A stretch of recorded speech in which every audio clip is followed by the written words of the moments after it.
Hey everyone, my name is Diana Alzate, and I just want to share with you the conversation that I had with a genetic counselor. I met with Melissa Sue, who's a certified genetic counselor. She currently works at Advocate Lutheran General Hospital in a medical genetics office with other genetic counselors, doctors, and researchers. She serves as a secretary in the Genetic Task Force of Illinois, which is an organization dedicated to the development and delivery of genetic services, research, and education in Illinois. She is also a mentor in the National Society of Genetic Counselors, which is a network for professionals. Lastly, she is a faculty member at Northwestern University, where she primarily organizes the clinical rotations of genetic counseling students.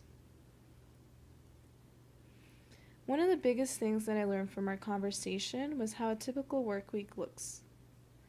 It consists of clinic days and chart days. The clinic days are 3 days a week where she meets with patients, and a large component is just preparing for the sessions. She prepares by outlining them, anticipating questions and formulating answers to them, and lastly, looking at records and family histories of her patients. Melissa meets with high-risk patients, which means that they have abnormalities in their family history. So her sessions run a bit longer than usual, anywhere from 60 to 90 minutes, versus low-risk patients, their sessions would run from 15 to 30 minutes. On the chart days, which are 2 days a week, Melissa follows up on emails, phone calls, and she also has to send letters or documents through the fax. She has to write letters to physicians and patients in a language that they will both understand. And one of the biggest components of the chart days is to contact the genetic testing laboratories. She has to inquire what genetic tests they have and what the results mean. She lets them know when she's sending in samples, and she also calls to know when they're going to send results back to her office in the hospital. I learned about the different roles and specialties in the genetic counseling field.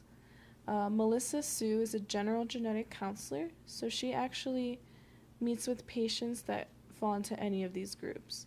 But typically, genetic counselors choose a specialty and only meet with patients that fall in that group. The top 4 specialties are cancer genetics, cardiovascular disease, prenatal genetics, and pediatrics. Through our conversation, I also learned that genetic counselors can work in a whole variety of settings. They can work in universities as professors, in hospitals meeting with patients, they can work in laboratories as part of a research team, and they can also work in nonprofits and government. The genetic counselor that I met with actually works at Northwestern University, so she's in the university setting. She works at Advocate Lutheran General Hospital, so the hospital setting, and she works in the Genetic Task Force of Illinois, which is a nonprofit. So she works in 3 out of the 4 settings. She gave me a couple tips as an undergrad that wants to pursue this career. She told me that it was absolutely essential that I volunteer, and she gave me a few places where I could do that.